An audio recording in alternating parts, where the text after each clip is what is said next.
Bonsoir, bonsoir. On va commencer notre moment, frères et sœurs. Je vous invite à trouver une place ou à gagner la vôtre. Vous allez bien? Oui? En tout cas, moi je suis bien, frères et sœurs. Moi je suis bien et je suis heureux d'être dans la maison du Seigneur. Je suis heureux parce que je suis dans un endroit où Dieu parle. Et ces derniers jours, je réalisais de plus en plus combien, c'est vrai, c'est une grâce, mais c'est même plus que ça, frères et sœurs, d'entendre la parole de Dieu, d'entendre Dieu nous parler, d'entendre l'Évangile, d'entendre ce message qui nous encourage, qui nous réconforte, mais en même temps qui nous défie aussi, qui nous met en face de notre réalité, en face de ce qu'on peut encore être. Et je réalise de plus en plus combien c'est salutaire. C'est salutaire pour moi en tout cas, je ne sais pas pour vous, mais j'espère que vous le réalisez aussi. Mais combien ce soir je vais être reconnaissant au Seigneur. Reconnaissant pour sa parole, reconnaissant pour l'évangile, reconnaissant pour ceux qui portent cet évangile-là aussi. On a autour de nous, frères et sœurs, des BAG qui portent ce message, qui portent ce cœur, qui portent cette grâce, qui sont concernés par nous. Et ce cœur, frères et sœurs, c'est le fruit de l'évangile. Et les premiers bénéficiaires de ça, c'est vous, c'est moi. Et pour moi, ce soir, je vais être reconnaissant pour ça. Parce que je sais que c'est au travers de ça que le Seigneur va nous emmener à tenir ferme jusqu'au bout. On a un message, certes, qui peut parfois challenger bien comme il faut. Mais il y a aussi la grâce qui accompagne. Amen. Vous êtes conscients de ça, frères et sœurs? Et ce soir, on est dans ce lieu. Vous aussi, vous nous suivez en ligne, certainement. Et combien je veux vous inviter à vous lever et à exprimer cette reconnaissance au Seigneur ce soir. Amen. Seigneur Jésus, combien, Seigneur, nous te sommes reconnaissants. Reconnaissants, Seigneur Jésus, car c'est un privilège que tu nous fais d'être dans ta présence, Seigneur, d'être dans ta sainte présence, Jésus. Seigneur, aucun de nous, ce soir, méritions quoi que ce soit. Mais pourtant, Seigneur, tu as tendu la main vers nous. Tu as posé ton regard, Seigneur, sur nos vies. Et tu nous as permis, Seigneur, d'avoir l'espérance pour le salut de notre âme, Seigneur Jésus. C'est pourquoi ce soir, Seigneur, nous ne voulons pas être légers, Seigneur, dans ta présence. Nous voulons être sérieux, Seigneur, pour chaque moment, chaque instant, chaque parole, Seigneur, que tu délivreras ce soir, que cela puisse tomber au plus profond de notre cœur, Seigneur Jésus. Et là où tu veux faire encore avancer ton œuvre en nous, Seigneur, nous te prions vraiment de nous équiper, Seigneur, pour recevoir cela. Car nous ne voulons pas passer à côté, Seigneur. Nous ne voulons pas sortir de cet endroit de la même manière que nous sommes rentrés, Jésus. Mais nous voulons sortir de là, Seigneur, avec des convictions nouvelles, Seigneur Jésus. En étant renouvelés dans notre esprit, Seigneur, dans notre être le plus profond, Seigneur. C'est pourquoi que ton Saint-Esprit puisse agir puissamment ce soir, Jésus. Seigneur, merci, Seigneur. Merci pour ta parole. Merci, Seigneur, pour la prédication de l'Évangile, Jésus. Merci, Jésus. Amen.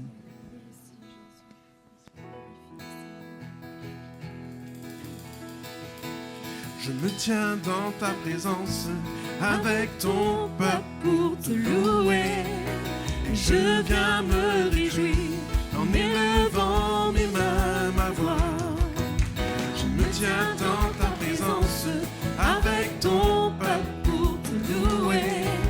Et je viens me réjouir en élevant mes mains, ma voix. Tu m'entoures de ta grâce. Mon cœur est plein de chants. Tu es la raison de ma joie. Je me tiens dans ta présence avec ton peuple pour te louer. Et je viens me réjouir en élevant mes mains, ma voix. Je me tiens dans ta présence avec ton peuple pour te louer. Et je viens me réjouir en élevant mes mains, ma voix. Tu m'entoures de ta grâce, mon cœur est plein de chants. Tu es la raison de ma joie. Célébrer Jésus célébré. Célébré, Jésus célébré. Célébré, Jésus célébré. Célébré, Jésus célébré. Il est vivant, il est vivant, et son règne durera toujours. Il est vivant, il est vivant, venez le célébrer, la résurrection du Seigneur. Célébrer,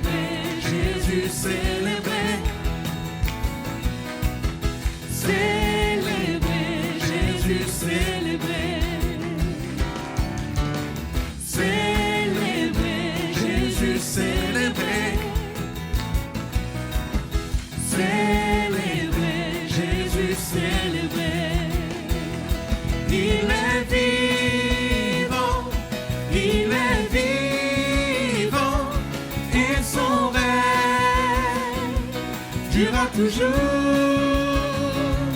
Il est vivant, il est vivant, venez célébrer la résurrection du Seigneur. Il est vivant, il est vivant, il est vivant, et son règne durera toujours.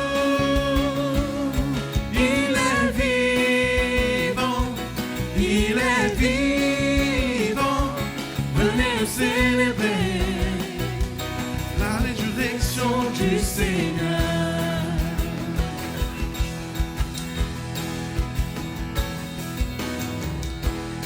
Alléluia, Seigneur. C'est vrai, nous voulons te célébrer, Jésus, pour tout ce que tu fais. Alléluia, Seigneur. La joie que donne Jésus, c'est la joie de son salut, qui nous délivre chaque jour, et nous célébrons son amour. La joie que donne Jésus, c'est la joie de son salut, racheté pour l'éternité, nous l'exaltons. À lui soit gloire, louange, honneur, puissance, sa joie éternelle consume le cœur.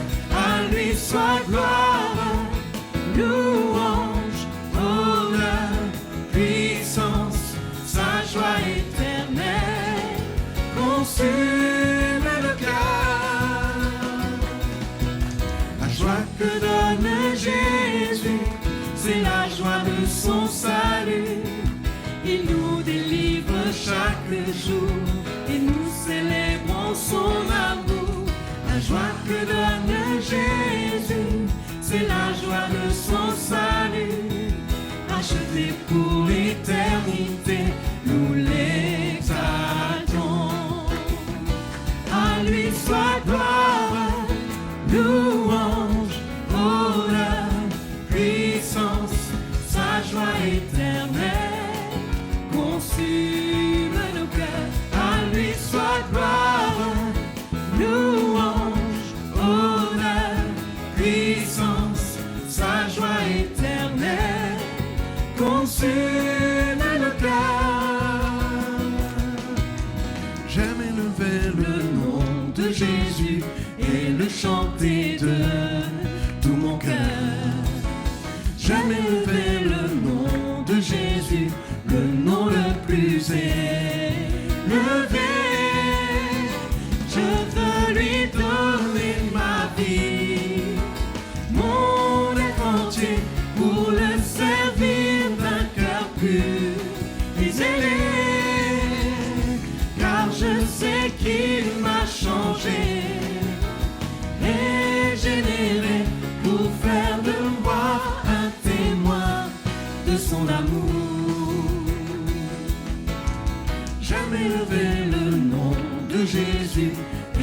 chanter de tout mon cœur. J'aime élever le nom de Jésus, le nom le plus élevé. Je veux lui donner ma vie, mon être entier, pour le servir d'un cœur pur et zélé. Car je sais qu'il m'a changé, régénéré, pour faire de moi un témoin de son amour. Je veux lui donner ma vie, alléluia, mon être entier, pour le servir d'un cœur pur et zélé. Car je sais qu'il m'a changé, régénéré, pour faire de moi un témoin de son amour. Pour faire de moi un témoin de son amour. Pour faire de moi un témoin de son amour. Alléluia. Alléluia, c'est vrai Seigneur, tu veux faire de nous Alléluia. des enfants Seigneur Jésus. Alléluia, Alléluia, notre Dieu. Seigneur, à quel autre irions-nous qu'à toi? Tu as les paroles de la vie éternelle, et nous avons cru, et nous avons connu que tu es le Christ, le Fils du Dieu vivant. Seigneur, à quel autre irions-nous qu'à toi? Tu as les paroles de la vie éternelle, et nous avons cru, et nous avons connu que tu es le Christ, le Fils du Dieu vivant. Seigneur, à quel autre, Seigneur, à quel autre irions-nous qu'à toi? Tu as les paroles de la vie éternelle, et nous avons cru, et nous avons connu que tu es le Christ, que tu es le Christ, que tu es le Christ, que tu es le Christ, que tu es le Christ, le Fils du Dieu vivant. Que tu es le Christ, que tu es le Christ,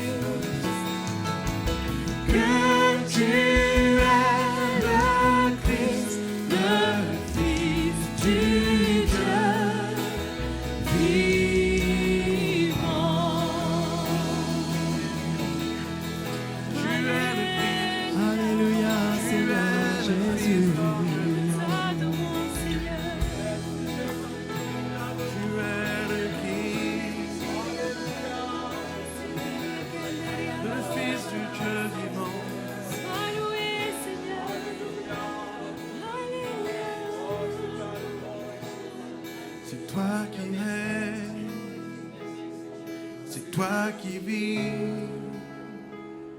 c'est toi qui règnes dans mon cœur et à jamais. C'est toi qui règnes, c'est toi qui vis, c'est toi qui règnes dans mon cœur et à jamais. C'est toi qui règnes, c'est toi qui règnes, c'est toi qui vis, c'est toi qui règnes dans mon cœur et à jamais.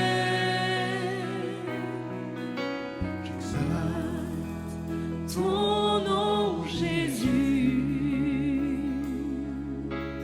toi, l'agneau sur le trône, tu règnes au-dessus de tout. Toi, Seigneur, sauveur de ma vie, Seigneur, j'exalte ton nom, Jésus. Toi, l'agneau sur le trône, tu règnes au-dessus de tout. Toi, Seigneur, sauveur de ma vie, c'est toi qui règnes, c'est toi qui vis, c'est toi qui règnes dans mon cœur et à jamais.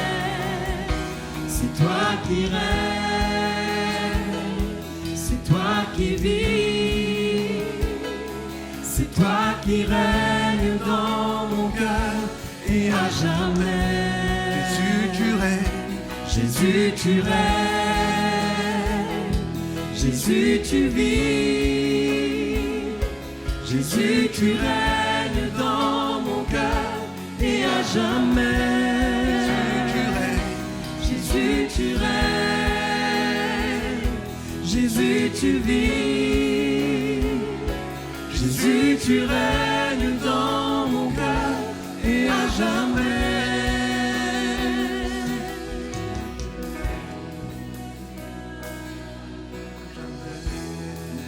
Alléluia. Oui, nous t'adorons, Seigneur, nous t'élevons. Tu règnes dans nos vies, Seigneur. Oui, Jésus. Viens régner encore dans nos cœurs. Au milieu de nous. Oui, nous t'élevons. C'est toi qui règnes dans nos vies, Seigneur. Tu es notre roi.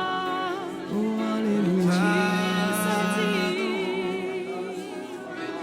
Sois loué, Seigneur. Oh, Seigneur, notre sois élevé. Alléluia. Sois glorifié, Seigneur. Alléluia. Nous t'adorons, Seigneur.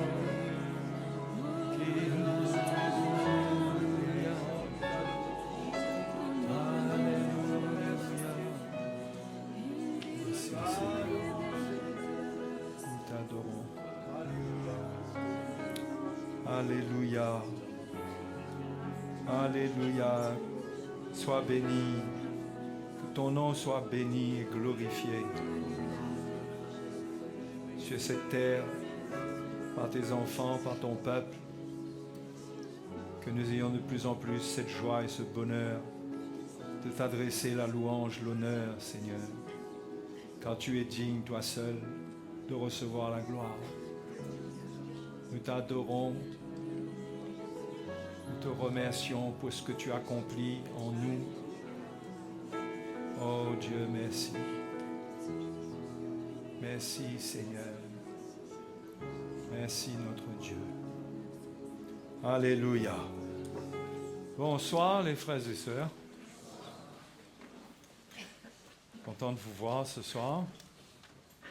Passer ce moment ensemble dans l'attente du Seigneur pour nos vies. Nous, Paul a dit aux Corinthiens, vous vous assemblez non pas pour devenir meilleur, mais pour devenir pire. Mais je crois que nous nous assemblons pour devenir meilleurs. Hein? Quand il a écrit à cette église, l'église était dans un état pitoyable. Et donc, il ne comprenait pas qu'est-ce qu'il trouvait à se retrouver ensemble dans le péché et comment ils pouvaient être perfectionnés dans une atmosphère de décadence. Mais je pense et j'espère que chacun de nous, on n'est pas dans un état d'esprit où on est arrivé, mais on reconnaît le besoin d'être perfectionné. Hein? Le besoin d'être perfectionné. Et suite à tout ce dont je vous ai parlé ces dernières semaines, à propos de la foi, j'aimerais qu'on aille dans Romains chapitre 10. Et nous avons vu que la foi n'est pas aveugle. La foi chrétienne, c'est une foi qui voit, qui ne regarde pas dans le naturel, mais qui voit dans l'esprit. Et j'aimerais vous parler un peu de la foi qui parle. Parce que si la foi n'est pas morte, comme Jacques dit qu'un corps sans esprit est mort, de même que la foi sans les œuvres est morte, eh bien, une foi qui n'est pas morte, c'est une foi qui parle. Ça doit parler au travers de nous. Notre foi doit nous faire parler, c'est-à-dire ça doit utiliser notre bouche. Et je pense qu'on a intérêt à ce que notre bouche exprime les bonnes choses, parce que la bouche contient un petit organe qui s'appelle la langue, qui est un instrument extrêmement dangereux, qui, bien qu'humide, peut allumer des feux. Si vous allez lire dans Jacques chapitre 3, vous verrez cela. Et la parole de Dieu nous montre donc la connexion entre la bouche et le cœur. Parce que si la bouche parle, au fait, Jésus dit on va revenir là, et dans Matthieu 15, au verset 18, il dit, mais ce qui sort,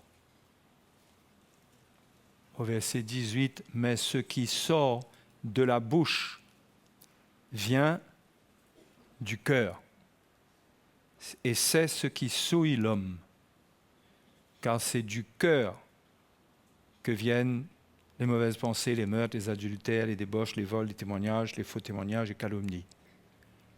Donc, la bouche exprime ce qu'il y a dans le cœur. Et si le cœur n'est pas bon, la bouche n'exprimera pas de bonnes choses.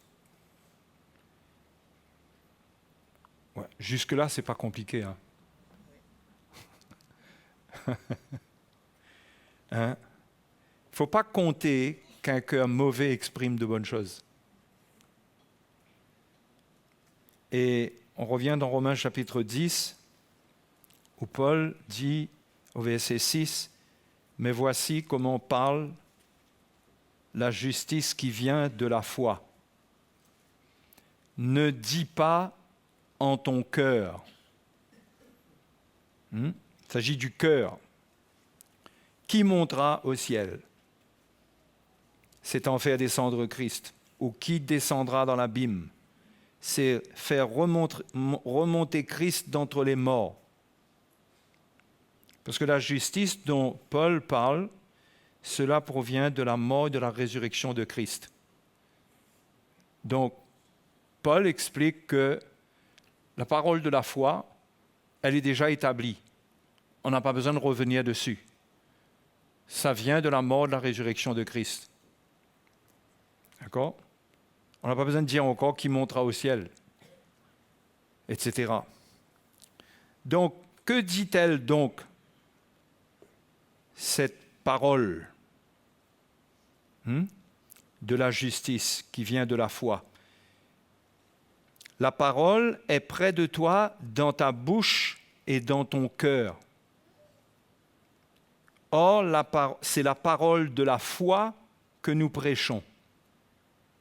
Si tu confesses de ta bouche le Seigneur Jésus, et si tu crois dans ton cœur que Dieu l'a ressuscité des morts, tu seras sauvé. Car c'est en croyant du cœur qu'on parvient à la justice, et c'est en confessant de la bouche qu'on parvient au salut. Selon ce que dit l'Écriture, quiconque croit en lui ne sera point confus. Il n'y a aucune différence en effet entre le juif et le grec, puisqu'ils ont tous un même Seigneur, qui est riche pour tous ceux qui l'invoquent. C'est-à-dire, là, c'est l'utilisation de la bouche. Car quiconque utilisera sa bouche pour invoquer le nom du Seigneur, sera sauvé. Donc, constatez qu'il y a un lien étroit entre la bouche et le cœur. La bouche va dire ce qui vient dans le cœur. L'évangile qui nous sauve, qui met la foi en nous, c'est une foi qui vient dans notre cœur et que nous exprimons avec notre bouche.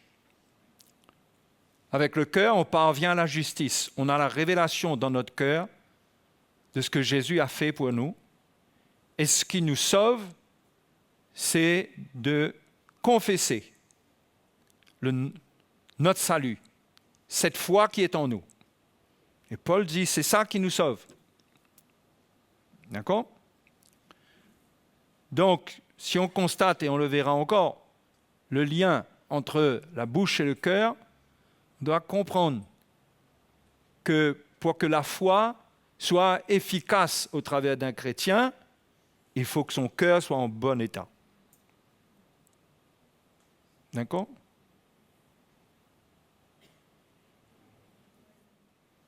Il faut que le cœur soit en bon état.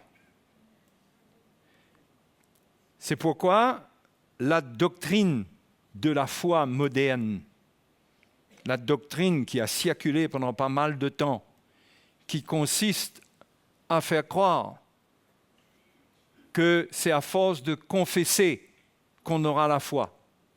C'est une fausse doctrine. Parce que la foi ne dépend pas de la confession. La foi dépend de ce que l'on entend. Chapitre 10, verset 17, plus devant. Ainsi, la foi vient de ce qu'on entend, en numéro 1.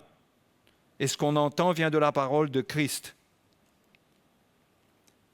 Ce n'est pas répéter ce que la Bible dit qui augmente la foi. Il ne faut pas inverser l'ordre. Ça commence dans le cœur. C'est de l'abondance du cœur que la bouche parle.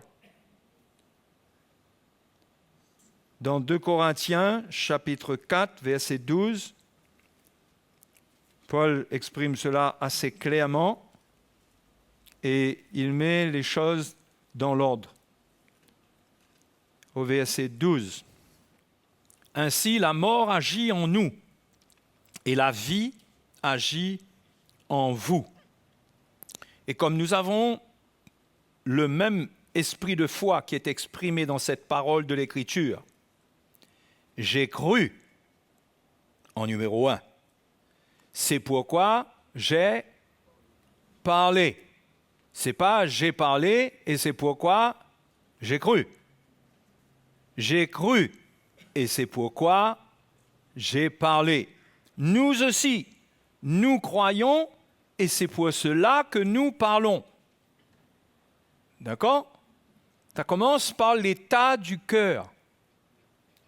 C'est pourquoi, en ce qui concerne la foi qui doit parler à travers de nous, il est important, en numéro 1, d'avoir un cœur pur. D'avoir un cœur pur. La foi n'est pas puissante et efficace dans une bouche qui est rattachée à un cœur qui est impur. D'accord? Au fait, quand on dit que nous croyons, j'ai cru, c'est pourquoi j'ai parlé, j'ai cru, ça veut dire que l'Évangile a agi en moi. Ce n'est pas juste j'ai cru et puis j'ai continué mon petit bonhomme de chemin. J'ai cru, cela veut dire que la mort qui est dans l'Évangile a agi en moi. C'est pourquoi juste avant il dit ainsi, la mort agit en nous. D'accord? La mort agit en nous. Ça, c'est l'Évangile. L'Évangile nous annonce que la mort du Seigneur va agir et doit agir en nous. Quand la mort agit en nous, la vie va agir chez ceux qui vont entendre ce qui se passe en nous. D'accord? C'est pourquoi ces choses sont écrites ensemble. Ce n'est pas décousu. Ainsi, la mort agit en nous et la vie agit en vous. Pourquoi le message de l'Évangile est puissant? Il était puissant dans la bouche de Paul à cause de la mort qui agissait en lui. Il dit, j'ai cru, c'est pourquoi j'ai parlé. Nous aussi, nous croyons. Et c'est pour cela que nous parlons. Nous croyons, nous avons accueilli l'œuvre de la mort du Seigneur. Nous avons cru dans cette mort et nous l'avons accueillie dans notre vie. C'est là que la foi est parlée, s'exprime et qu'elle a une autorité, qu'elle a une puissance. Si la mort n'agit pas à l'intérieur, la foi ne peut pas être efficace dans la bouche de quelqu'un dont l'Évangile n'agit pas à l'intérieur de lui. Vous comprenez? Donc ça, c'est très important de comprendre ces choses, de comprendre que notre état de cœur, l'état de notre cœur est primordial. Est primordial. Un cœur qui n'est pas bon, il va finir par avoir une foi morte. Une foi morte. Il n'y aura plus d'expression de la foi. Or, la foi, pour triompher, elle doit s'exprimer. Elle doit s'exprimer. OK? Si on va encore dans Marc chapitre 11, verset 20, on va voir cet enseignement que Jésus donne sur la foi. Marc 11, 20. Le matin, en passant, les disciples virent le figuier séché jusqu'aux racines, parce que le Seigneur avait parlé au figuier pour lui dire de ne jamais porter de fruits. Et la parole du Seigneur a agi. Le figuier a séché. Pierre, se rappelant ce qui s'était passé, dit à Jésus, « Rabbi, regarde le figuier que tu as maudit a séché. » Jésus prit la parole et leur dit, « Ayez foi en Dieu. Je vous le dis en vérité, si quelqu'un dit à cette montagne, « ôte-toi de là et jette-toi dans la mer », et s'il ne doute point en son cœur. Notez, il parle à la montagne, et s'il ne doute point en son cœur, mais croit que ce qu'il dit arrive, il le verra s'accomplir. C'est pourquoi je vous dis, tout ce que vous demanderez en priant, croyez que vous l'avez reçu et vous le verrez s'accomplir. Mais le Seigneur ne s'arrête pas là. Il y a un petit « et encore » après là. et lorsque vous êtes debout faisant votre prière. Parce que ça, c'est parabolique ce qu'il vient d'expliquer là. La montagne, parler à la montagne, ne pas douter en son cœur. Il parle vraiment d'exploits qui peuvent se passer quand quelqu'un a la foi et qu'il ne doute pas en son cœur. Et Jésus va montrer, et on va comprendre, qu'est-ce qui peut faire qu'un cœur manque d'assurance pour vivre ce genre de choses. Il dit, lorsque vous êtes debout faisant votre prière, si vous avez quelque chose contre quelqu'un, pardonnez, afin que votre Père qui est dans les cieux vous pardonne aussi vos offenses. Mais si vous ne pardonnez pas, votre Père qui est dans les cieux ne vous pardonnera pas non plus vos offenses. Pourquoi est-ce que Jésus parle de tout ça ensemble là? Est-ce que le Seigneur, il dit des trucs comme ça là?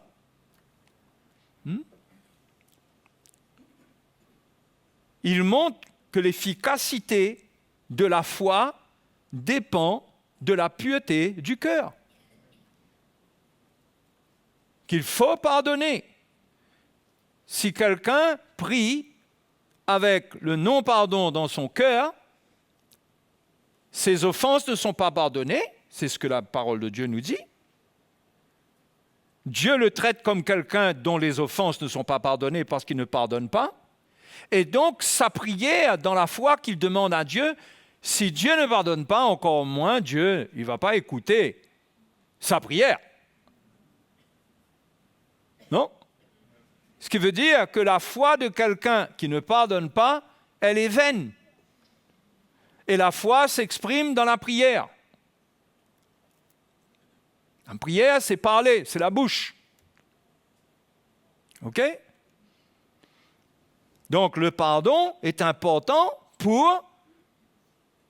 dans notre cœur pour avoir un cœur pur, de manière à ce que la foi est d'une manière pure dans notre cœur, et quand nous exprimons cette foi, ça a de l'efficacité. La prière du juste a une grande efficacité. Le juste, c'est celui qui a un cœur pur. Ce n'est pas simplement celui qui a été justifié. C'est celui qui a un cœur pur. Voyez comment les doctrines chrétiennes qui sont venues, qui sont là et qui ont besoin d'être réglées, réaccordées, faussent la vie chrétienne, les données de la vie chrétienne.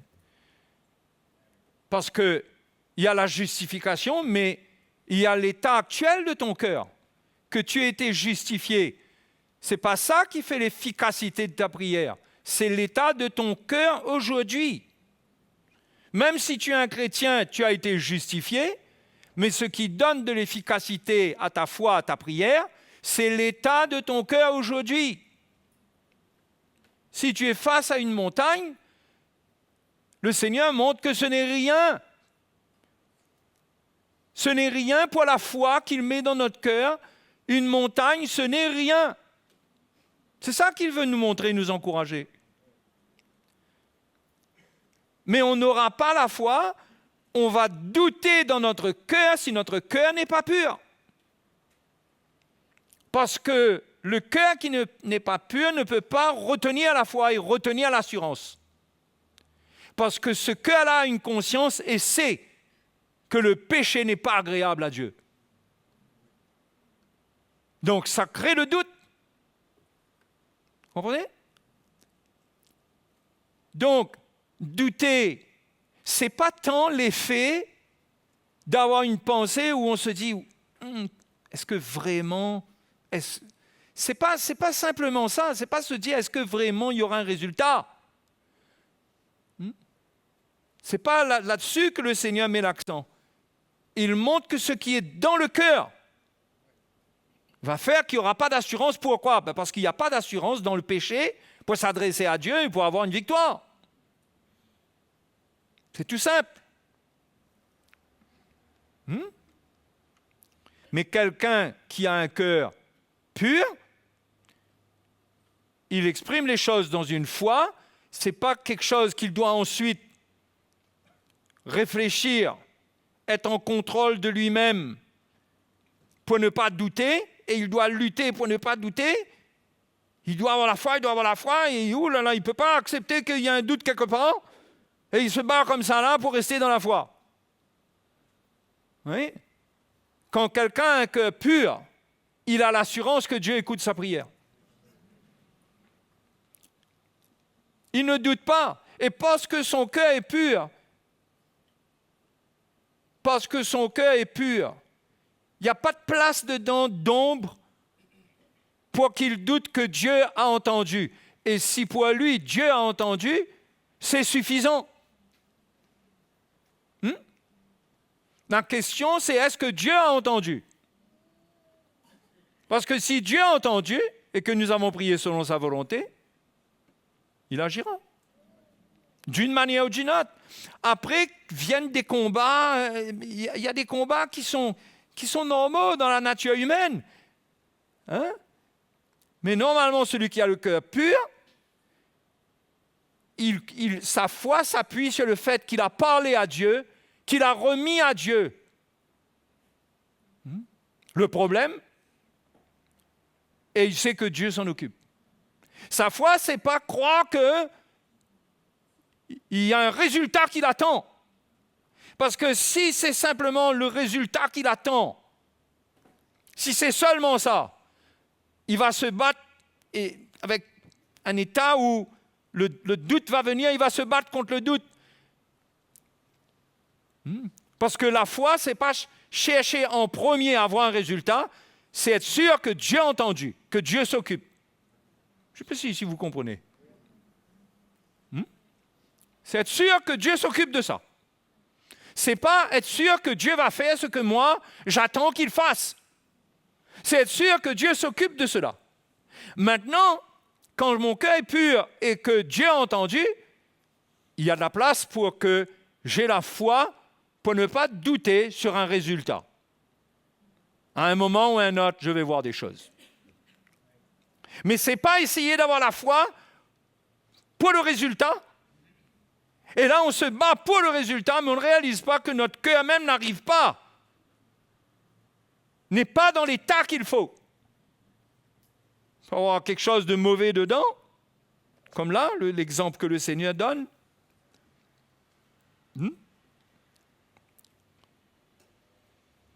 Une des montagnes que nous avons,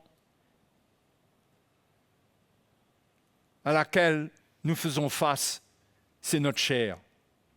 C'est nous-mêmes. C'est le changement qui doit venir dans notre vie. C'est une montagne énorme, non? Parfois, on se dit, mais vraiment, est-ce que je vais changer? Parce que quand on veut changer, on voit que c'est le contraire qui veut se passer. De temps en temps, ça prend le dessus.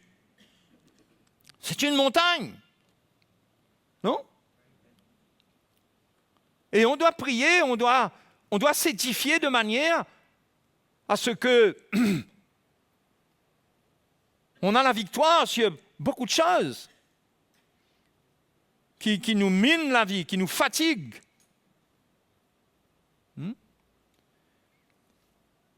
Mais on ne peut pas nous changer nous-mêmes. Il faut une foi que Dieu va faire. Et on est dans la paix, on ne se condamne pas. Quand on cherche Dieu avec un cœur sincère, on est dans la lumière avec le Seigneur, on est dans une pureté de cœur. Il n'y a pas de condamnation qui vient sur nous. Et on est dans la paix, on est dans la foi que Dieu va faire. C'est comme si que la montagne, elle ne pèse plus lourd pour nous. Est-ce que vous comprenez? Elle ne pèse plus sur notre conscience. Elle ne pèse plus sur nous parce que notre cœur est sincère et que nous nous déchargeons de nos soucis, de ce qui nous préoccupe sur le Seigneur. C'est ça la foi. Et la montagne doit se déplacer. Ce n'est pas une montagne naturelle, verte. C'est une montagne à l'intérieur. C'est la nature de la chair. C'est le changement que Dieu doit faire. On n'y arrivera pas sans un miracle de Dieu. Et pour avoir un miracle de Dieu, il faut la foi. Et la foi nous demande de parler à partir d'un cœur pur, de prier à partir d'un cœur pur.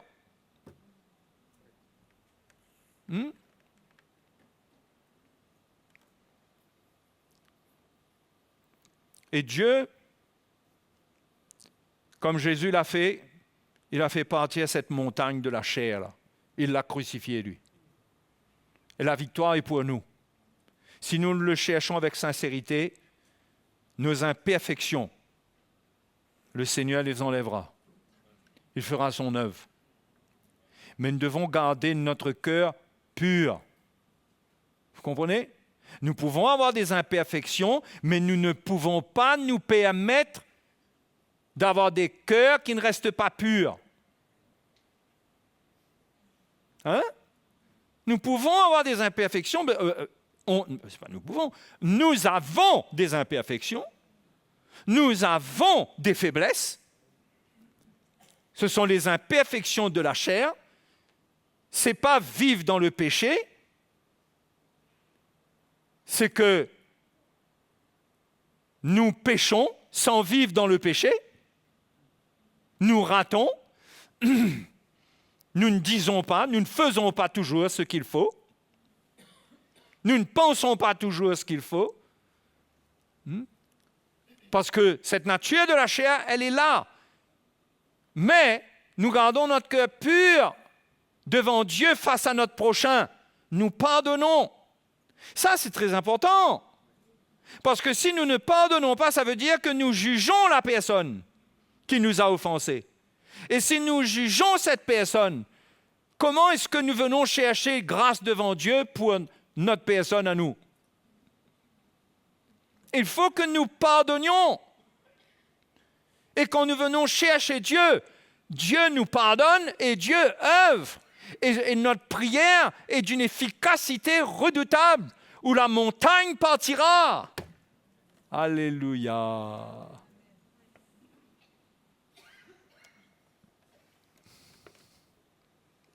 C'est très important si on veut être dans la foi qui sauve dans ces derniers temps.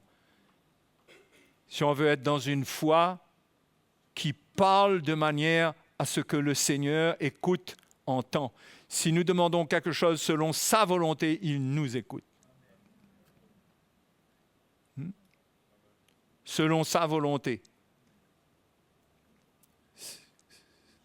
Est-ce que c'est seulement en connaissant sa volonté pour la chose? Ou est-ce que ça parle aussi de l'état de cœur qui est selon la volonté?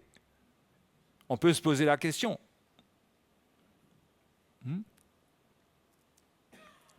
Il y a des deux, c'est sûr. Donc, ce passage de la montagne, j'espère que c'est clair pour vous.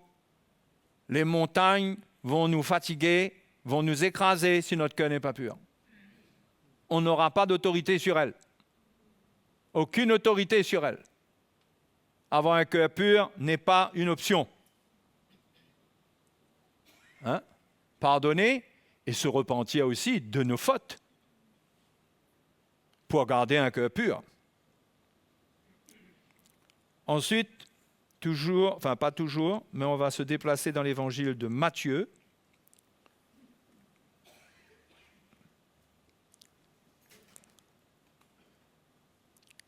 Et on va voir,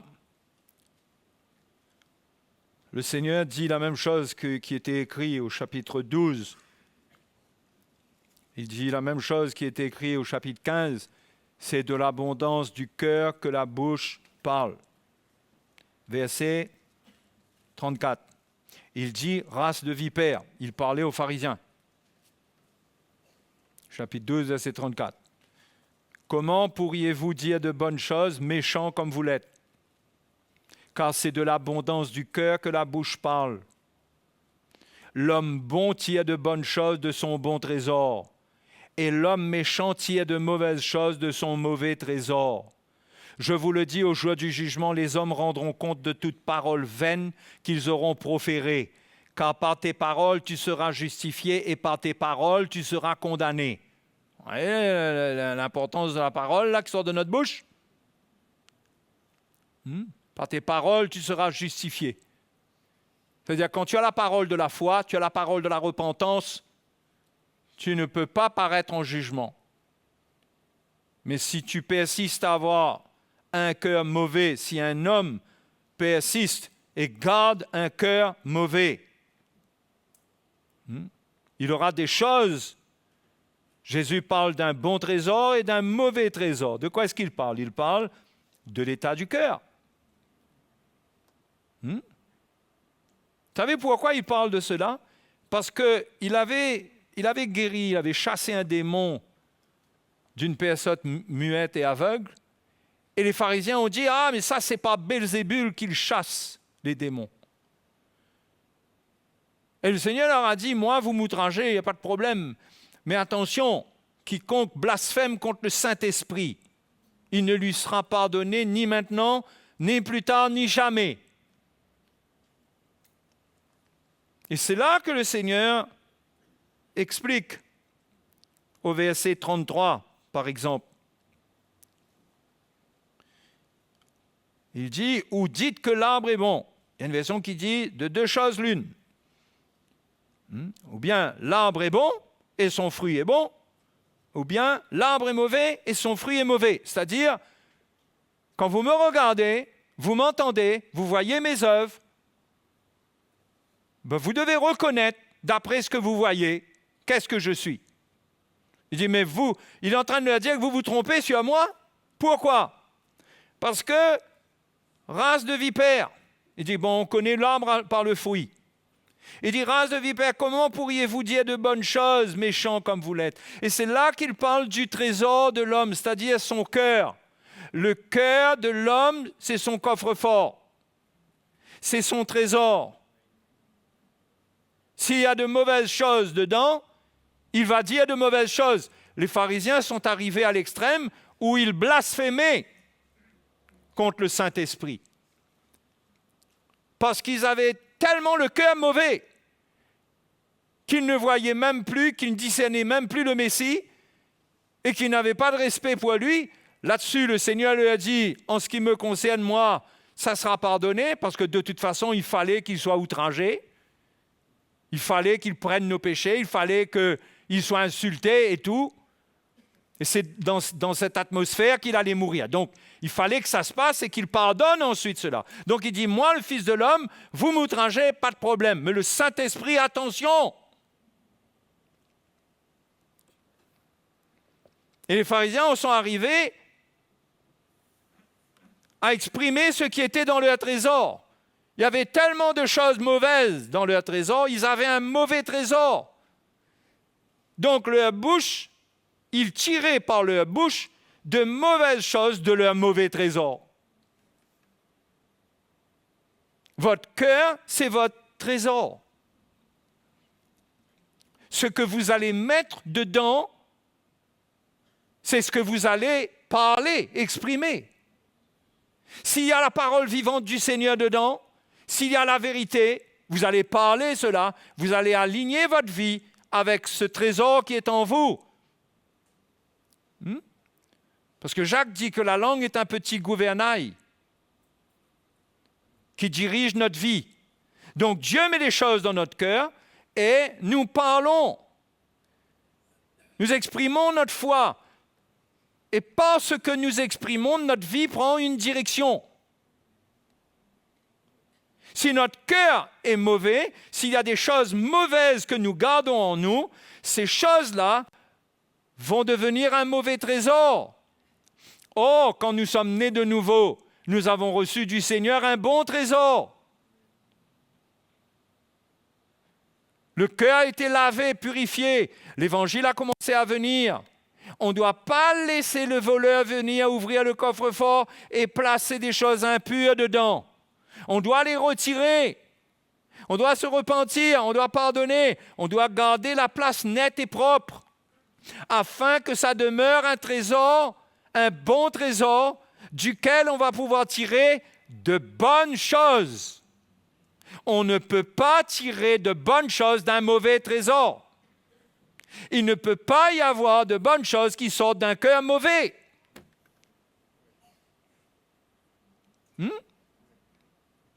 C'est comme ça que n'importe qui, à force d'avoir un cœur mauvais, il peut finir à l'extrême, tellement qu'il est mauvais, il peut finir par blasphémer même le Saint-Esprit. C'est ce que Jésus enseigne là.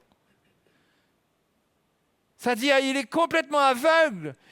L'apôtre Jean dit que celui qui est son frère est dans les ténèbres, il ne sait pas où il va. Donc, il ne faut jamais laisser même toute petite racine d'amertume pousser dans notre cœur. Ça va devenir un mauvais trésor. Et quand on fera face à la montagne, on n'aura pas de puissance devant cette montagne. On va prier sec. Notre parole va sortir de notre bouche, ne montera pas, ça va tomber là même. Parce que Dieu même résiste aux orgueilleux. Si tu ne veux pas reconnaître que ton cœur n'est pas bon pour le nettoyer, tu es un orgueilleux. Dieu résiste aux orgueilleux. Donc, si Dieu résiste aux orgueilleux, l'orgueilleux, sa prière n'est pas exaucée. La foi qui parle à partir d'un cœur pur. Parce qu'on ne peut pas éviter cela. C'est de l'abondance du cœur que la bouche parle. Un cœur qui est pur, qui a l'Évangile, la mort œuvre en lui. Il va exprimer cela. Il va pardonner. La mort œuvre en lui. Il est sincère. La grâce de Dieu l'aide. Il garde son trésor. Et quand arrive le moment où, pour lui-même, il a besoin de ce trésor-là, il arrive à tirer de bonnes choses de son bon trésor. Mais quand s'il met la main dans son trésor et son cœur est impur, il tire des choses mauvaises qui détruisent. C'est comme ça qu'on peut se laisser aller à parler des paroles qui tuent, qui détruisent. Des paroles de colère. Des paroles qui calomnient. Parce que les mêmes paroles adressées à Dieu, ça s'appelle blasphème. Mais adressées à l'homme, ça s'appelle calomnie.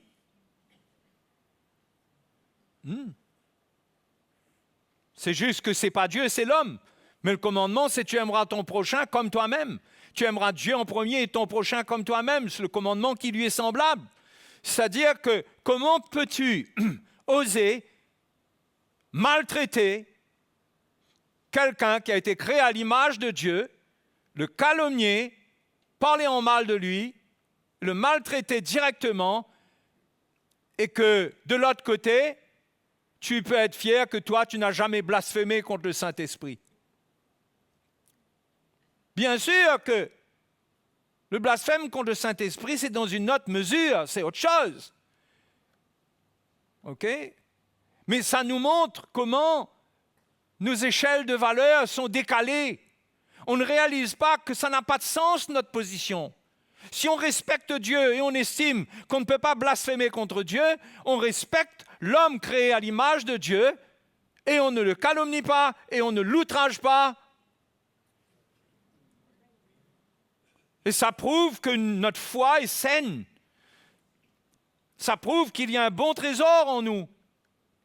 Mais le mauvais trésor fait qu'on peut tirer des choses mauvaises contre notre prochain et on tire une prière là devant le Seigneur comme si rien n'était. Vous voyez ? Mais si le trésor est mauvais, le trésor est mauvais. Tu ne veux pas tirer une prière efficace d'un cœur qui est mauvais envers ton prochain, c'est le même cœur. Ce n'est pas un cœur à deux compartiments, ça. Hein ? Il y a un compartiment, tu as un seul cœur.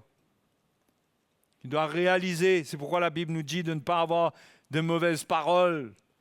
Il dit que la colère, les calomnies et tout ça, que toutes ces choses disparaissent du milieu de vous. Parce que ce sont des choses qui, quelque part, quand on persiste, ce sont des choses, quand on persiste dedans, qui témoignent que notre trésor est mauvais. Et donc que notre foi n'est pas authentique. Et ce que nous parlons, ce n'est pas la foi dont Paul parle dans 2 Corinthiens 4,12. Ce n'est pas la foi qui provient de la mort qui agit en nous. Donc, il faut comprendre cela, parce que le Seigneur, dans ces derniers temps, veut nous entraîner dans la sanctification, dans une plus grande profondeur de pureté de cœur. Il ne veut pas qu'on tolère le péché parce que Jésus revient, mais aussi parce qu'on ne sait pas comment Dieu va nous utiliser dans les derniers temps. Et ceux qui auront un cœur pur, ils verront la gloire de Dieu. Ils seront utilisés par le Seigneur. Parce que Paul dit que ceux qui s'abstiennent des choses mauvaises, celui qui s'abstient des choses mauvaises, il sera un vase d'honneur, propre à toute bonne œuvre, sanctifié, utile à son maître. Donc, si Dieu nous a amenés ensemble et que pour le moment nous nous édifions ensemble, c'est doucement, doucement. Il y a des gens qui viennent au Seigneur, mais dans les derniers temps, on ne sait pas comment Dieu va accélérer les choses. On ne sait pas comment chacun d'entre nous, on va être envoyé pour faire l'œuvre de Dieu. Dans quel état on va être? C'est pourquoi le Seigneur veut nous enseigner sa parole, parce que sa parole, Éphésiens nous dit que c'est par l'eau de sa parole qu'il nous purifie. Il veut nous montrer par sa parole exactement la vérité qui nous rendra libres. Nous ne pouvons pas nous inventer un évangile et une vérité que nous croyons nous rendra libres, mais qui ne nous libère pas. Hein? Si le sol est sale et qu'il faut un produit spécial pour le nettoyer, je ne peux pas, moi, dire non, je vais nettoyer avec de l'eau, ça sera bon. Mais c'est prouvé que ça ne sort pas avec de l'eau. De l'eau seulement, il faut un produit. Hein? Je dois obéir au manuel.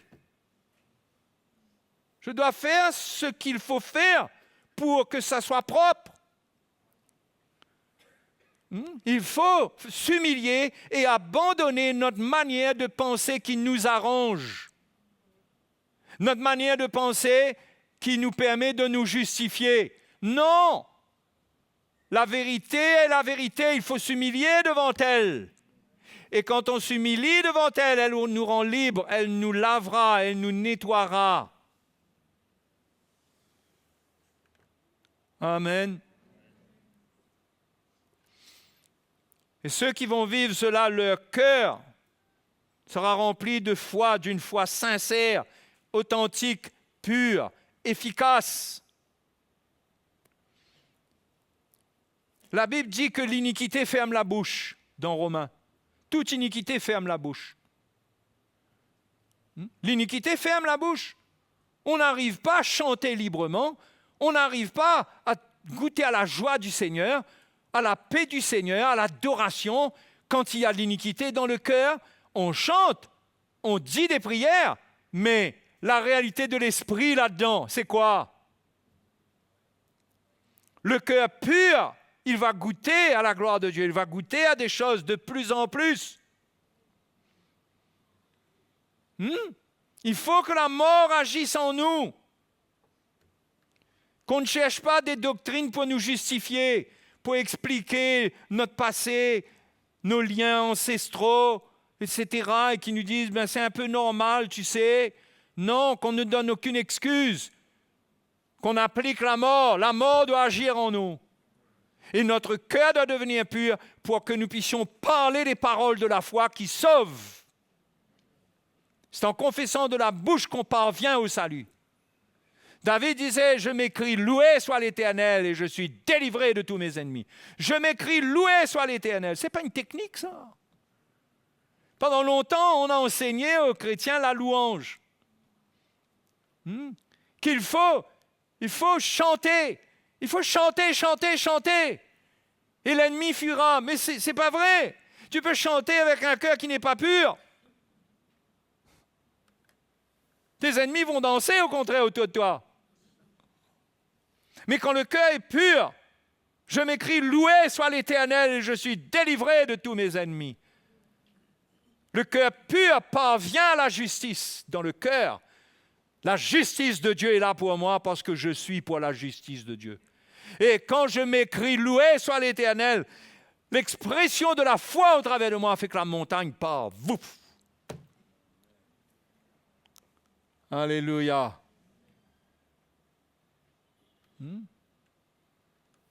Si vous croyez que vous pouvez, c'est pourquoi Jésus dit, si quand tu viens, tu amènes ton offrande, ça peut être ta prière, ça peut être ton argent, ça peut être n'importe quoi. Il dit, laisse ça là. Va te réconcilier avec ton frère tout d'abord. Parce que cette offrande-là n'est pas agréable.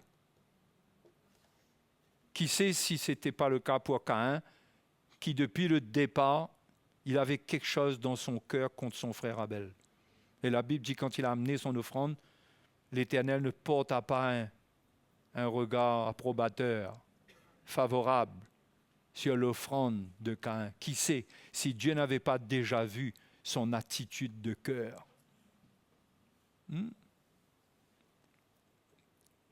Si on veut trouver grâce auprès de Dieu, notre cœur doit devenir pur. Et nos faiblesses, Dieu va les laver, va les nettoyer. Pendant que nous irons prier, nous nous tiendrons devant le Seigneur pour que Dieu change certaines choses. S'il y a quelque chose auquel vous êtes addictif, tenace dans votre vie, et que votre cœur est pur envers votre prochain, votre foi est sincère, mais vous êtes peut-être tombé dans un piège, mais vous voulez sortir de là, eh bien vous avez besoin de prier avec persévérance, avec un cœur pur, jusqu'à ce que Dieu agisse. Et Dieu est fidèle, Dieu agira. Et le problème, ce n'est pas le péché qu'on a commis. Le problème, c'est l'état de cœur qui favorise l'hébergement du péché. Le péché a trouvé un hébergement. Pour le déloger, il faut avoir l'état de cœur qui fait qu'il ne peut pas rester là. Et l'Esprit de Dieu va agir. Et c'est à nous de nous lever contre l'iniquité, contre ce qui n'est pas juste, de pardonner, de nous repentir. Amen.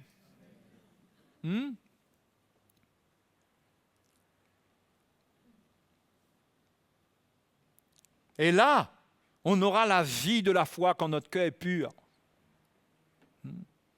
Jacques dit, si quelqu'un est dans l'affliction, qu'il prie. Non?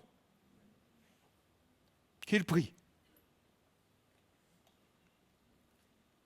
Jacques chapitre 5.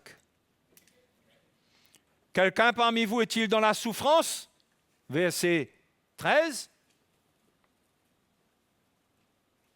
Qu'il prie. Sa bouche, sa foi. Il est dans la souffrance, il prie. Quelqu'un est-il dans la joie? Toujours sa bouche. Qu'il chante des cantiques. Voyez, la foi parle. Et quand la foi parle à partir d'un cœur qui est pur, qui est exempt de toute mauvaise pensée, on n'a pas des choses dans notre cœur contre notre prochain. Notre cœur est pur. Eh bien, on prie ou on chante. Mais, ce que Jacques veut dire, c'est qu'on exprime toujours la foi. Quand on est dans la souffrance, on n'est pas obligé de gâter notre cœur. Pourtant, la souffrance dispose à faire ce qui est mal et à dire ce qui est mal. Mais si tu veux prier quand tu es dans la souffrance, il faut garder ton cœur pur. Quelqu'un t'a offensé, il faut pardonner.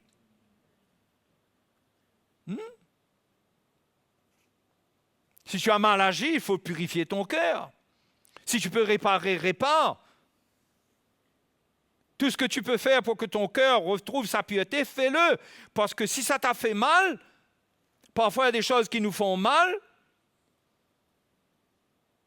et on a besoin de prier pour être guéri, on a besoin de prier pour s'en sortir. Et s'il n'y a pas ça, eh bien la foi doit parler au travers de nous. Comment? On doit louer le Seigneur. Ce n'est pas technique, ça dépend de l'état de cœur.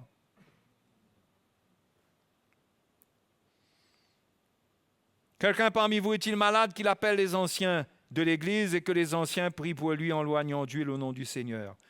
La prière de la foi sauvera le malade. Et le Seigneur le relèvera. Et s'il a commis des péchés, il lui sera pardonné. Si au milieu de tout cela, il y a le péché, il a fait venir les anciens, il est écrasé parce que le mot malade ici au verset 15, ce n'est pas le même mot que le mot malade au verset 14. Les deux disent malade, mais ce n'est pas le même mot grec. Le premier, c'est le mot malade qui englobe la maladie physique. Le deuxième, c'est comme si qu'on est écrasé. Écrasé. Il dit, bien, la prière de la foi sauvera le malade. C'est-à-dire, il est tellement écrasé. Parce que peut-être que dans sa souffrance, il a raté. Il n'a pas gardé son cœur pur, mais il le reconnaît maintenant. Il appelle les anciens prient pour lui au nom du Seigneur. Et il se relève spirituellement et physiquement même.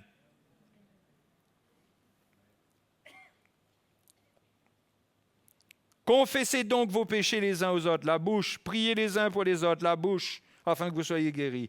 La prière agissante du juste a une grande efficacité. La bouche, la bouche, la bouche. La bouche qui exprime les choses qui viennent d'un cœur pur. Il y a une puissance dedans. Hein? Il y a une puissance dedans. C'est pourquoi comprenons le chemin de la vie de victoire dans la prière. Ça commence par un cœur pur.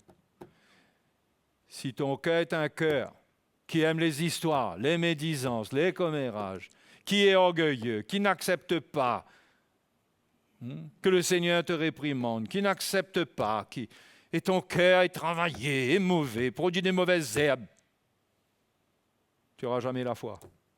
C'est pourquoi tu vas descendre, parce que étant comme ça, tu pries, la prière ne monte pas. Il faut purifier le cœur. Il faut humilier son cœur devant le Seigneur. Et la Bible dit, il nous élèvera au temps convenable. Au temps convenable. Hein? Ok, frères et sœurs? Il faut garder ce cœur-là pur.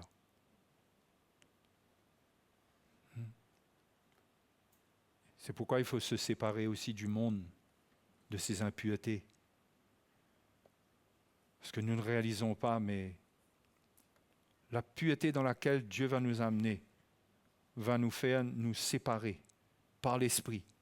Parce que par l'Esprit, on va comprendre le mal là où on n'a pas encore vu le mal. Dieu même nous conduira. Et il y aura une séparation et notre cœur sera encore plus pur. Vous savez, on ne peut pas être plus juste que par la justification. On est juste par la justification. Ça, c'est acquis une fois pour toutes. Mais la sanctification et la pureté, ça, on doit faire des progrès dedans. On ne fait pas de progrès dans la justification. On est justifié. Mais on fera des progrès dans la sanctification. Et ça, c'est l'Évangile. C'est le Seigneur, sa parole. Pendant que nous obéissons à sa parole, Dieu nous nettoie, Dieu nous lave. Ensuite, quand notre cœur est pur, le Seigneur continue. Vous savez, c'est comme si le Seigneur vient avec un Karcher dans notre cœur. Il nettoie là où nous on croit que c'est suffisamment propre. Le Seigneur arrive et on y va.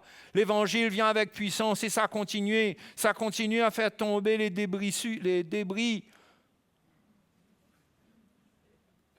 Hein? Les poussières qui sont coincées par-ci, par-là. Et quand on vérifie l'eau par terre, ben c'est vrai, il y a un jus de saleté dedans. Mais aujourd'hui, ok, on croit que c'est bon. Mais la sanctification, on doit faire des progrès dedans. Alléluia. Et on fera des progrès pas sans la parole. Vous ne ferez pas des progrès seulement sur la base de votre compréhension légaliste de ce que Dieu demande. Vous croyez, par exemple, quelqu'un de légaliste, il croit qu'il n'a pas d'adultère en lui parce qu'il ne commet pas l'adultère. Mais l'Évangile peut venir de telle manière qu'il trouve l'adultère caché en lui, même s'il ne l'a pas commis. Donc, nos vies à nous tous doivent être ouvertes. Ouvertes. Notre cœur doit être ouvert pour que l'eau de la parole de Dieu, la lumière de la parole de Dieu vienne et on s'humilie. Et on pratique la parole de Dieu. On la pratique, on l'entend, on la pratique. Parce que c'est elle qui va nous sauver. Jacques dit, cette parole qui a été plantée en vous et qui peut sauver vos âmes. Cette parole peut sauver vos âmes à la fin des temps. Parce qu'il y a beaucoup de choses qui vont venir pour vous déstabiliser, vous faire tomber. Mais s'il y a une œuvre, si vous avez obéi à la parole de Dieu, si vous êtes sur le bon fondement de la parole du Seigneur et vous l'avez laissé vous juger, pas vous condamner, mais vous juger. Vous Vous savez que Jésus jugeait ses disciples en permanence? Ils étaient là, ils étaient libres, mais il les reprenait. Il les reprenait, il leur disait, mais ça, de quel esprit vous êtes animés là? Il les reprenait. C'était pas maintenant, il les avait choisis, alléluia, gloire à Dieu, allez on y va. Non, il les reprenait. Ça veut dire qu'il les jugeait, sans les condamner, mais il jugeait leurs actions. Il leur montrait que ce n'était pas bon. On doit être pareil, on doit marcher avec le Seigneur et écouter sa parole de manière à ce qu'elle nous juge, sans nous condamner. Mais elle amène un jugement sur ce que Dieu n'aime pas. Et nous tombons d'accord avec ce jugement. Si nous nous justifions, ça veut dire que nous ne sommes pas d'accord avec le jugement de Dieu. Cela veut dire, Jean le dit dans son épître, nous faisons Dieu menteur. Donc, quand Dieu t'a montré ça, il ment, alors il s'est trompé, lui. Mais nous devons toujours être d'accord avec Dieu quand il nous montre l'état de notre cœur. Et vous savez, ça veut dire quoi? Ça veut dire se repentir. Ça veut dire se repentir, c'est ça, se repentir. Je suis d'accord avec Dieu. Dieu me montre, oui, c'est là, il ne veut pas me condamner parce qu'il m'a racheté, je lui appartiens, je suis son enfant, mais il doit juger cette pensée. Hébreux chapitre 4, verset 12 nous dit que la parole de Dieu est comme une épée à double tranchant qui pénètre jusqu'à séparer âme et esprit, jointure, moelle. Elle juge les sentiments du cœur, les sentiments et les pensées du cœur. Quand le cœur d'un chrétien s'est fermé au point que la parole de Dieu ne peut plus le juger, c'est le début de la descente. On commence à rétrograder. Tout enfant de Dieu doit entendre Dieu lui parler et le corriger, sinon c'est un enfant illégitime. Vous savez, ce que Dieu en veut entendre, ce n'est pas tant nos amens qu'on est d'accord comme ça. C'est pas pour ça qu'il ne peut dire amen maintenant. Mais c'est notre repentance. C'est qu'on est d'accord avec ce qu'il dit nous concernant. Et nous avons des défauts. Souvent, nous entendons pour les autres. Le mari entend pour sa femme, la femme entend pour son mari, les parents entendent pour leurs enfants, les enfants entendent pour leurs parents. Mais qui entend pour lui-même? C'est entendre pour soi et se repentir. C'est-à-dire se repentir, c'est reconsidérer ma manière de voir cette chose. Le mot repentir, c'est proche du mot repenser. Vous avez remarqué ça? Et dans le grec, ça parle de la pensée. Repentir. Quand je me repens, je repense la chose. C'est-à-dire, j'accepte la pensée de Dieu là-dessus. Et je dis non à la pensée des ténèbres qui m'a séduit. Peut-être que ma manière de voir jusque-là, c'était ça, mais je me repens. Maintenant, je repense, je reconsidère. Je dis non. Si Dieu dit comme ça, c'est pas bon. Et je change de direction. C'est ça la repentance. Et tout chrétien doit vivre cela toute sa vie. Il doit se repentir toute sa vie. Ça ne veut pas dire qu'il vit dans le péché. Il ne vit pas dans le péché. La repentance, c'est quand Dieu te parle sur un point et que tu tombes d'accord avec lui pour dire « Seigneur, c'est vrai, tu as raison ». Et ce n'était pas un point qui nous fatiguait, qui nous tourmentait. Ce n'était pas l'adultère, ce n'était pas comme si on avait volé. Mais parce que Dieu nous parle comme quelque chose qu'il n'approuve pas et qu'il veut changer, on le traite comme un péché. On se repent.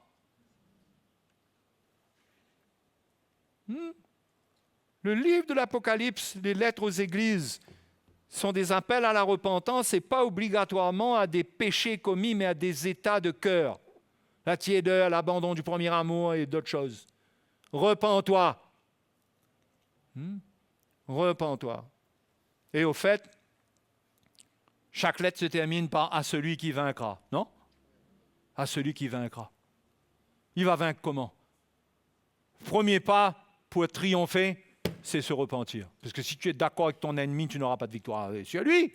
Te repentir, aie du zèle, repens-toi. Ensuite, à la fin de chaque lettre, celui qui vaincra, eh ben, je lui donnerai ça, etc. Comment il va vaincre? Il va vaincre en se repentant. Et il aura un cœur pur. Et là, les paroles de la foi deviendront vivantes en lui. Il représentera le cœur de Jésus, pas des lois. La vie qui va se manifester en lui, ce sera le cœur du Seigneur qui se manifeste en lui. Et il y aura beaucoup de grandes choses pour se passer. Hein? Mes frères, mes sœurs, la vie chrétienne est une vie de victoire, mais attention de ne pas se tromper de combat et d'être dans le combat d'une foi orgueilleuse, prétentieuse, religieuse, et ne pas comprendre la profondeur à partir de laquelle la foi doit jaillir. Un cœur pur.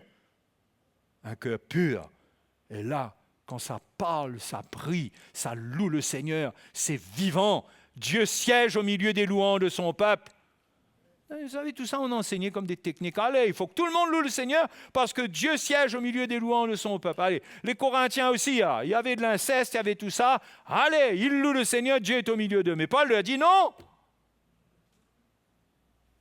Paul leur dit non. Il n'y a pas de technique, c'est un cœur pur. C'est un combat de tous les jours pour avoir un cœur pur. Amen. OK, mes bien-aimés? Hein? Et quand le cœur est pur, il y a beaucoup de choses. Les deux choses-là viennent, la foi et l'amour. Parce que l'amour provient d'un cœur pur. Et Dieu va nous remplir d'amour. Il n'y aura pas l'amour de Dieu dans un cœur qui n'est pas pur. Et ça, c'est une autre histoire. Une autre prédication. OK? Un autre message. Donc, pour ce soir, comprenez la volonté du Seigneur. Humiliez-vous, comprenez et désirez pratiquer cela. Cherchez la pureté de cœur. À chaque fois que Dieu parle à votre cœur, obéissez-lui. Ne regardez pas si un tel obéit. Hein? Ne regardez pas ça, vous. Vous obéissez, vous, pour vous. Et n'allez pas mettre la loi sur personne et ronfler parce que ça va gâter votre cœur. Vous prenez votre croix, consacrez-vous au Seigneur. Alléluia. Et la lumière va briller au travers de vous. Allons glorifier le Seigneur ensemble ce soir.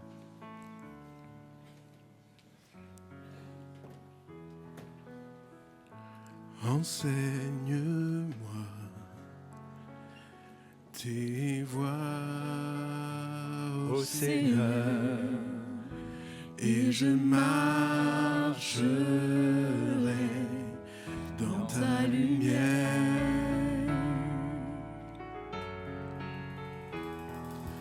Donne-moi un cœur entier pour toi seul, ô Dieu, pour honorer Jésus.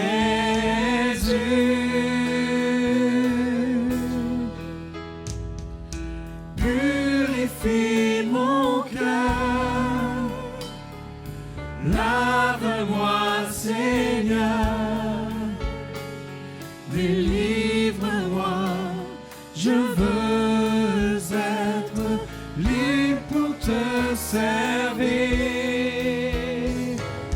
Purifie mon cœur, lave-moi, Seigneur, délivre-moi, je veux être plein de ton amour, ô Jésus. Alléluia. Je dois vous dire une chose. Il y a une chose qui fausse le cœur. C'est l'attitude de cœur. L'attitude. Les mauvaises attitudes que l'on a qui manifestent une rébellion, une frustration à un niveau qui... Toutes ces choses-là demandent une repentance. Quand on a une mauvaise attitude envers quelqu'un, on ne doit pas faire comme si rien n'était, comme si il doit accepter. Puis encore dire, moi, je suis libre, je suis comme je suis. Il faut m'accepter comme je suis. Où c'est que tu as vu ça dans la parole de Dieu, toi? Si tu es accepté comme tu es, c'est par la grâce de Dieu.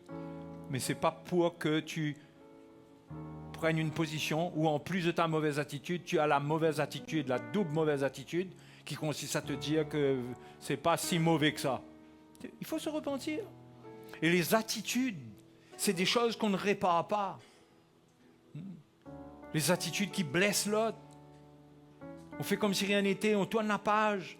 Et on sait que notre attitude n'est pas bonne. Ça, c'est quelque chose qu'on doit apprendre à rectifier. À faire ressentir, je ne dis pas... Il y a des moments où on va aller se repentir parce que vraiment on a blessé, on a fait quelque chose de... Et il y a des moments où on sent qu'on a eu une mauvaise attitude et que l'autre sent cela, mais on a un cœur qui s'approche ensuite, qui sent rentrer dans des larmes et tout, parce qu'on ne force pas ces choses, mais qui fait ressentir qu'on est désolé, même sans exprimer. Hein? On ressent quand quelqu'un cherche la réconciliation. Et c'est bon pourvu qu'on s'humilie.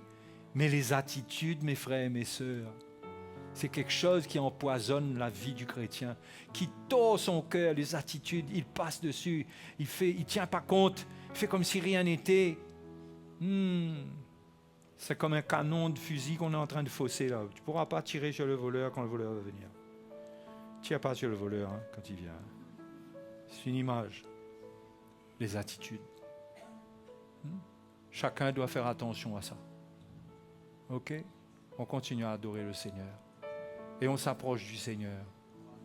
Et on demande au Seigneur, si on a une conviction du Seigneur, si l'Esprit de Dieu nous convainc de quelque chose, si vous savez que le Saint-Esprit, la voix du Saint-Esprit s'est fait entendre et vous n'avez pas écouté, votre cœur s'est un petit peu endurci, humiliez-vous, ne gardez pas un cœur dur, parce que c'est en train de devenir un mauvais trésor pour l'ennemi, ce cœur dur là.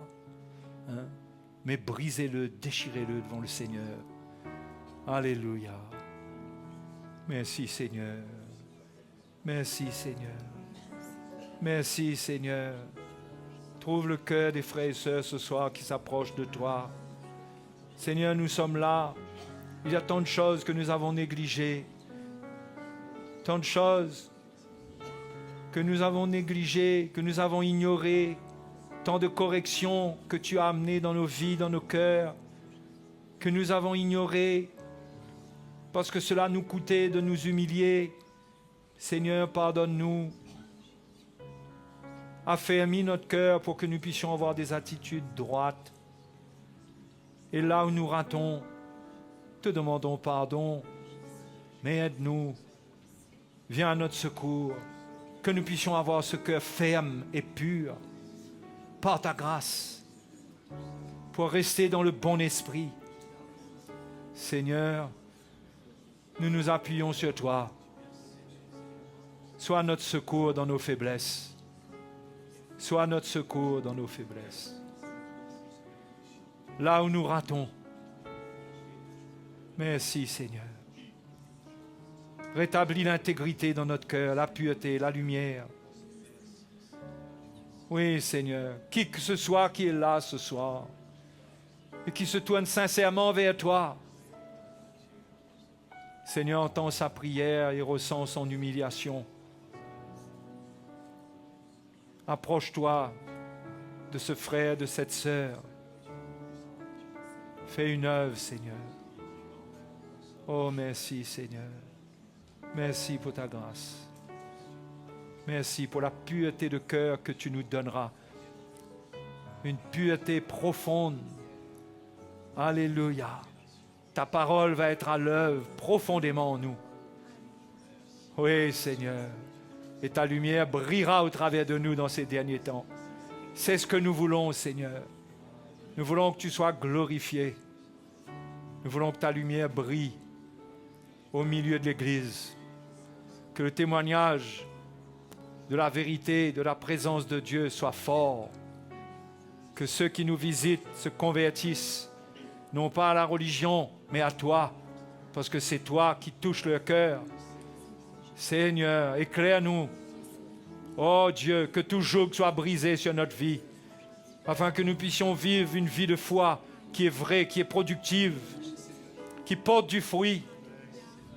Merci Seigneur. Merci Seigneur. Merci Seigneur. Alléluia.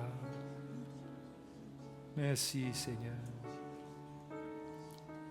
Oh Jésus, tu es grand Seigneur, tu es grand. Tu es grand. Seigneur est grand. Le Seigneur veut nous faire jouir d'une paix profonde dans notre cœur. D'une paix profonde, d'une joie de l'esprit, d'un amour réel, sincère, d'une foi vivante. Il veut nous amener dans ces choses. Et c'est une œuvre, mes frères et mes sœurs. On ne les fabrique pas par nous-mêmes. Cela vient alors que Dieu nous construit, alors que nous obéissons à sa parole. Alléluia. Merci Seigneur. Merci Jésus. Oh, gloire à ton nom. Gloire à toi Jésus. Alléluia. Qui a une parole dans sa bouche ce soir. Une parole dont il n'a pas honte en présence de ses frères et sœurs. Pour élever sa voix et louer Dieu. Et le remercier. Alléluia. Alléluia. Jésus est notre Seigneur. Il est notre Rédempteur. Il nous équipe. Il est notre Sauveur. Il nous équipe. Alléluia. Sois béni, Seigneur. Tu vas nous amener dans la perfection. Nous le croyons, Seigneur. Quand nous nous regardons tels que nous sommes, oui, nous sommes face à une montagne.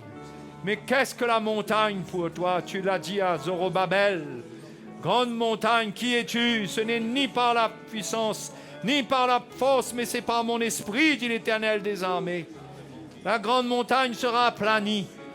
Oui, dans ta vie, mon frère, ma sœur, la grande montagne que tu regardes et sur laquelle tu butes en ce moment, elle est grande, mais elle n'est rien pour ton Dieu. Elle n'est rien pour le Seigneur. Réjouis-toi dans le Seigneur, purifie ton cœur, tombe d'accord avec le Seigneur. Accorde-toi à la réprimande, avec la réprimande du Seigneur. Accueille cela et laisse le Seigneur purifier ton cœur. Alléluia. Merci Seigneur. Merci Jésus.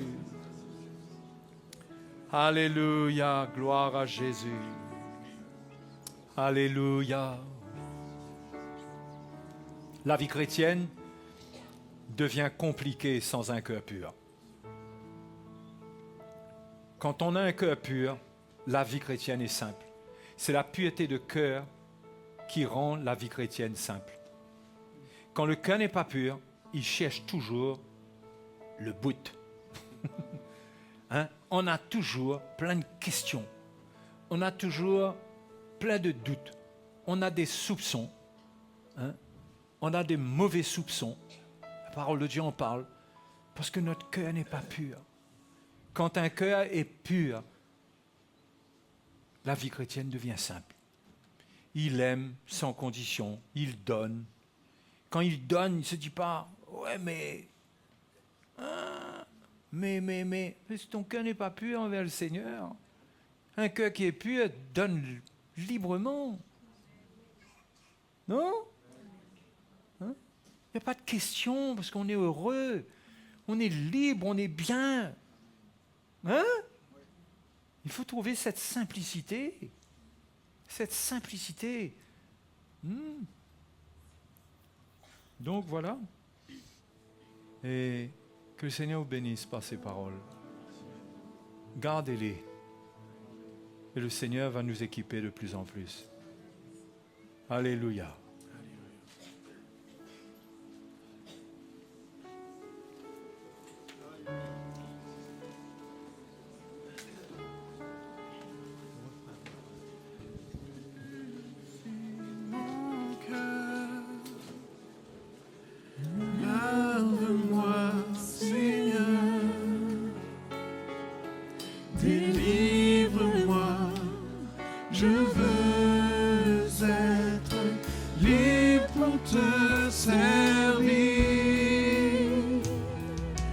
Purifie mon cœur.